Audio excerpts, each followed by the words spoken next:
Cell news కి స్వాగతం. టీజీలో మార్పు రావాలని పుస్తకాలు పక్కన పెట్టి కాంగ్రెస్ పార్టీని గెలిపించి ఇప్పుడు అనుభవిస్తున్నాం. మేము తవ్వుకున్న గతం గుంతలో మేమే పడ్డాం అంటూ ఆనాడు మమ్మల్ని రెచ్చగొట్టిన మేధావులకు ఉద్యోగాలు వచ్చాయి. అందుకే మమ్మల్ని పట్టించుకుంటలేరు. న్యాయం కోసం నిలబడకుండా పదవుల కోసం పాకులాడే వారిని మేధావులు అనరు, సన్నాసులు అంటారు. రేవంత్ రెడ్డి నోటుకొచ్చిన నెంబర్ చెప్పి అన్ని ఉద్యోగాలు ఇచ్చినాం అంటున్నాడు. నియామక పత్రాలు ఇస్తే ఉద్యోగాలు ఇచ్చినట్ట?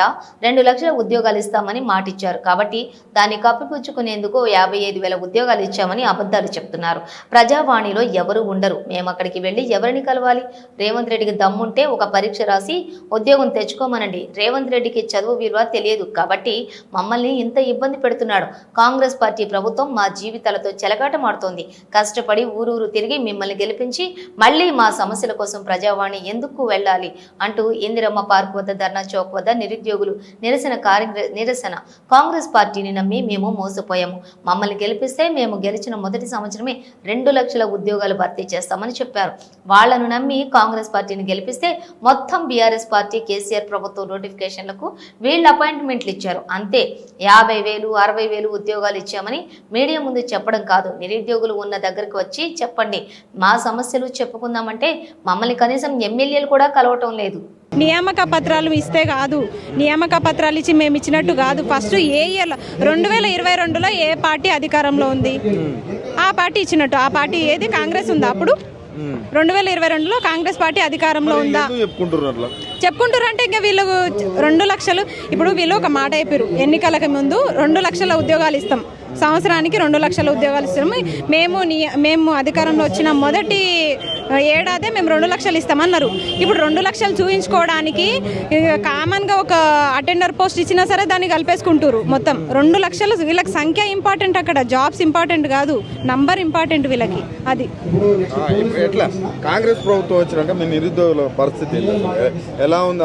ప్రజావానికి వచ్చి కలవచ్చు అని అంటున్నారు, అయినా కూడా మీరు ఇట్లా రోడ్ల మీద రావడానికి అసలు కారణాలు ఏంటి? సరే, ప్రజావాణిలో వచ్చి కలవమంటారు కదా, ఫస్ట్ ఎవరిని కలవాలి అది కూడా చెప్పాలి కదా. ఎవరిని కలవాలి? మేము అంటే మంత్రులు ఉంటున్నారంట, ఎమ్మెల్యేలు ఉంటున్నారట, ముఖ్యమంత్రి కూడా అప్పుడప్పుడు అవైలబుల్ ఉంటున్నారు. ఎప్పుడు పోయినా చిన్నారెడ్డి తప్ప ఎవరు కనిపిస్తలేరు. మరి చిన్నారెడ్డే ఉంటున్నాడు, ఎప్పుడు పోయినా చిన్నారెడ్డే, ఎవరు కనిపిస్తలేరు. మరి కొత్తగా ఎవరైనా మా ఎమ్మెల్యేనే నాకు కలవలేదు ఇప్పటిదాకా, మా ఎమ్మెల్యేనే నేను కలవలేదు ఇప్పటిదాకా. అట్లా ఉంది పరిస్థితి. ఇప్పుడు చిన్నారెడ్డిని కలిస్తే సమస్య తీరిపోతుంది అంటే మేము కలుస్తాం, చెప్పండి. మరి అట్లా కూడా ఎలాంటి యూజ్ లేదు. ప్రజావానికి పోతే మనం అప్లికేషన్లు తీసుకుపోయి ఇట్లా ఆ గోడకి ఇట్లా అతికిచ్చి రావాలి మనం, అంతే. ఎట్లా ఉంది అసలు కాంగ్రెస్ ప్రభుత్వం వచ్చాక నిరుద్యోగుల పరిస్థితి? మేము అనుకున్నాం, చాలా హోప్స్ పెట్టుకున్నాము మనకి న్యాయం జరుగుతుంది ఇప్పుడన్నా ఉద్యోగాలు. ఇప్పుడు గత సంవత్సరం, గత 10 ఏళ్ళు నోటిఫికేషన్స్ లాస్ట్ మూమెంట్లో ఇచ్చిండు కదా కేసీఆర్. అట్లాంటివి కాకుండా మనకి వీళ్ళన్నా ఏడాది లోపల 2 లక్షల ఉద్యోగాలు అన్నారు కదా, అట్లా అట్రాక్ట్ అయినాం మేమందరం. 2 లక్షల ఉద్యోగాలు అంటే మనకు కావాల్సిందే నియామకాలు, జాబ్ నిరుద్యోగులకు కావాల్సిందే నియామకాలు. ఇక ఇవే ఇస్తామన్నారు కదా అని చెప్పేసి నమ్మి గెలిపించుకున్నాము. ఇప్పుడు అనుభవిస్తున్నాం. ఇప్పుడు మార్పు రావాలి, కాంగ్రెస్ కావాలి అని చెప్పేసి అప్పుడు గెలిపించుకున్నాము. మేమే స్వయంగా తిరిగి మరి పుస్తకాలు పక్కన పెట్టి మరి గెలిపించుకున్నాము. ఇప్పుడు అనుభవిస్తున్నాము. ఎవరు తోకున్న గుంతల వాడే పడాలంటారు కదా. కొంతమంది మేధావులు కూడా మీతో ఉన్నారు, రియాజ్ సార్ కావచ్చు, కోదండరామ్ సార్ కావచ్చు, వీళ్ళందరూ ఉన్నారు. ఈ రోజు ఎక్కడ కూడా మాట్లాడతలేరు. ఇప్పుడు పదవిలో ఉన్న వాళ్ళు ఏం మాట్లాడలేరు కదా, వాళ్ళకి పదవులు వచ్చినాయి, వాళ్ళకి ఉద్యోగాలు వచ్చినాయి కదా. ఇంకా ఉద్యోగం వచ్చిన వాళ్ళు ఎందుకు మాట్లాడతారు? ఇప్పుడు నా పక్కన తిరిగే నా ఫ్రెండే ఉద్యోగం వస్తే మాట్లాడదు, వాయిస్ రాదు తనకి. అట్లాంటిది ఇంకా ఆయనకు ఉద్యోగం వచ్చినాక ఇంకెందుకు మాట్లాడతాడు? ఎవరైనా మాట్లాడారు కదా, వాళ్ళకి ఉద్యోగాలు వచ్చేసి. మేధావులు అని చెప్పుకుంటారు కదా, ఏ మన జాబ్లు వచ్చి అంతే. కానీ మేధావులు అనేటోళ్ళు ఏ వర్గానికి కూడా సపోర్ట్ చేయరు కదా, ఎప్పుడు నిరుద్యోగుల పట్ల కావచ్చు. నేను అదే అంటున్నా, మేధావులు అనేటోళ్ళు న్యాయం సైడ్ ఉండాలి, నిరుద్యోగుల సైడ్ ఉండాలి. కానీ ఇట్లా పదవుల సైడ్ ఉన్నోళ్ళని మేధావులు అనరు. ఇంకా నా నోటికి వస్తలేదు కానీ సన్నాసులు అంటారు. ఇక ఇక్కడ ధర్నా చేయాల్సిన అవసరం మీ నిరుద్యోగులకు ఏమీ వచ్చింది? ఎందుకంటే రేవంత్ రెడ్డి 55,000 ఉద్యోగాలు మేము ఆల్రెడీ ఇచ్చేసినాం అని చెప్తున్నాడు. అది రాంగ్ అండి. ఎక్కడ ఇచ్చాడు? ఏ డిస్టిక్ అంటే మన రాష్ట్రంలో ఎక్కడ ఉంది చెప్పండి మీరు? అంటే మేమందరం పిచ్చి వాళ్ళం, ఇక్కడ ధర్నా చేసే వాళ్ళము. అతను ఇస్తే మేము ఇక్కడ ఈ స్టేజ్ లో ఉండకపో, ఇప్పటికి హ్యాపీగా జాబ్లలో ఉండే వాళ్ళము. మేము జాబ్లలో ఉండే వాళ్ళం కదా. ప్రతి రాజకీయ స్టేజ్ మీద అదే చెప్తున్నాడు. వచ్చిన మొదటి సంవత్సరంలోనే 55,000 ఉద్యోగాలు పైగా మేము ఇచ్చినాం నిరుద్యోగులకు అని చెప్తున్నాం. ఓకే అంటున్నాడు కదా, ఆ ప్రూఫ్ మొత్తం ఇప్పుడు ఎట్లానే యూట్యూబ్ ఛానల్స్ అన్ని ఉన్నాయి, ప్రతిదీ ఆన్లైన్ లో అప్పుడే తెలుస్తుంది కదా. ఏమనండి యూట్యూబ్ లో, ఛానల్స్ లో, ట్విట్టర్ అన్ని ఉన్నాయి కదా. ఎప్పుడు వేసాడో మాకు చూపెట్టమనండి, మేము చూస్తాం. అబద్ధాలు ఆడకండి ప్లీజ్ అండి. మా లైఫ్ ఎంత స్పాయిల్ అవుతుందో అది మాకు తెలుసు. 3 years నుండి మేము చూస్తున్నాం. 3 years నుండి. ఇప్పుడు 2 months అక్టోబర్లో వేసేది, మళ్ళీ ఇప్పుడు అక్టోబర్ గ్యాప్ ఇచ్చేసి ఎప్పుడు వేస్తాడో తెలియదు. కాబట్టి మాకు క్యాలెండర్, జాబ్ క్యాలెండర్ కంపల్సరీ కావాలండి. మార్పు కావాలనుకున్నారు, కాంగ్రెస్ రావాలనుకున్నారు. ఎట్లా ఉంది మార్పు? మార్పు ఏముందండి అసలు. మెయిన్ అంటే ఒక సామెత ఉంది కదా, అంటే ఏమంటే నేటి బాలలే రేపటి పౌరులు, కానీ వాళ్ళు పౌరులనే నాశనం చేస్తున్నారండి. ఇక్కడ ఏం లేదు. విద్యా సంస్థ డెవలప్ అయితే కానీ మన ఇండియాలో ఎలాంటిది డెవలప్ కాదు. మెయిన్ ఇండియాలో ఎడ్యుకేషన్ మోస్ట్ ఇంపార్టెంట్ అండి. ప్రతి జాబ్ క్యాలెండర్ కొద్ది ఎలా ఇప్పుడు జూన్ 2కు జాబ్ క్యాలెండర్ వేయాలి, అదొకటి వచ్చేసిందండి. జాబ్ క్యాలెండర్ 2కి వేయాలి కదా, అదే జాబ్ క్యాలెండర్ కంటిన్యూ అవ్వాలి. మళ్ళీ గ్యాప్ ఇచ్చి క్యాలెండర్ పాడేసి మళ్ళీ ఇంకొక జాబ్ క్యాలెండర్ అంటే మేము ఎన్ని బుక్స్ పట్టుకోవాలి? మేము పిచ్చి వాళ్ళ మా ఫ్యామిలీని వదిలేసి హాస్టల్లో ఉన్నామండి. మాది ఆదిలాబాద్ డిస్టిక్ అండి. ఆదిలాబాద్ డిస్టిక్ నుండి హైదరాబాద్కి వచ్చినాం. అక్కడ నుండి ఛార్జ్ ఎంత? 3 years బేబీని వదిలేసి వస్తున్నాం. ఫ్యామిలీ మెంబర్ని అందరు వదిలేస్తున్నాం. ఒక్కవేళ బై మిస్టేక్ మా ఫ్యామిలీ బాగుందని పంపించారు, మ్యారేజ్ అయినాక పంపిస్తూ ఉంటారా? 2 monthsకి 3 monthsకి ఎందరు పంపిస్తారు? హాస్టల్కి మళ్ళీ ఫీ కట్టాలి. మేము ఒకసారి మా ఫీలు అన్ని కడతా అని చెప్పు, అప్పుడు ఎప్పుడైనా వేసుకుంటాం. మేము కట్టుమనండి ఫీలు. అంటే ఆ రోజు మీతో కొంతమంది మేధావులు కూడా, ఆగ్నూరు మురళి కావచ్చు, కోదండరామ్ కావచ్చు, రియాజ్ సార్ కావచ్చు, వీళ్ళందరూ కూడా మీకోసం ఆ రోజు మీతోటి మార్పు రావాలి అని ఉన్నవాళ్ళు. ఈరోజు వాళ్ళని ఏమైనా క్వశ్చన్ వేసే ప్రయత్నం చేస్తారా? వాళ్ళని కలిసే ప్రయత్నం ఏమైనా చేస్తారా మీ నిరుద్యోగులు? కలిసలేదు సార్. వాళ్ళు థింక్ చేయాలి సార్.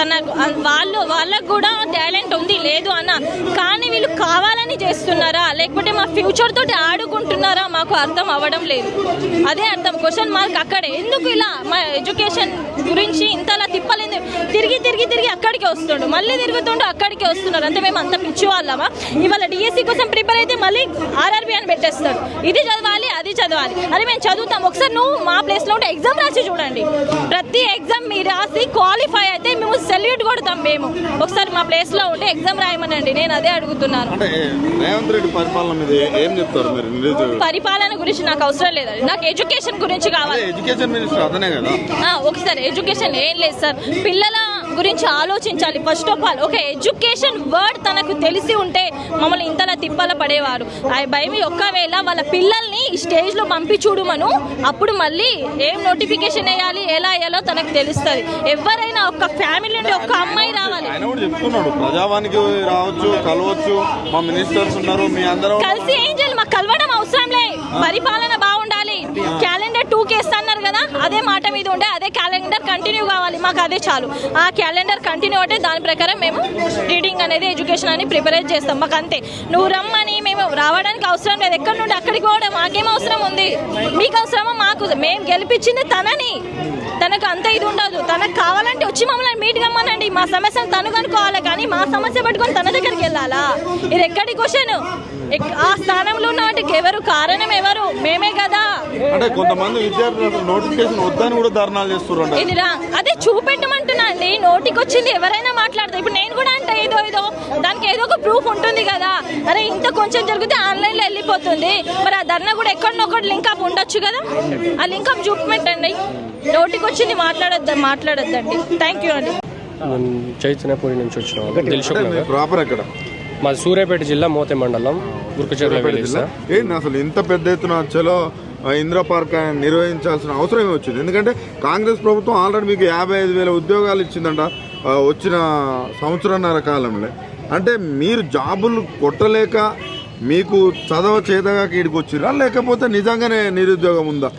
కాంగ్రెస్ గవర్నమెంట్ అధికారంలో లేనప్పుడు, ప్రతిపక్షంలో ఉన్నప్పుడు, అదే బీఆర్ఎస్ గవర్నమెంట్ అధికారంలో ఉన్నప్పుడు చెప్పిన మాట ఇదే. రేవంత్ రెడ్డి సార్ ఏమన్నారంటే, మమ్మల్ని గెలిపించండి, మేము అధికారంలో రాగానే 2 లక్షల ఉద్యోగాలు ఒక మొదటి సంవత్సరంలోనే ఫిల్అప్ చేస్తాం.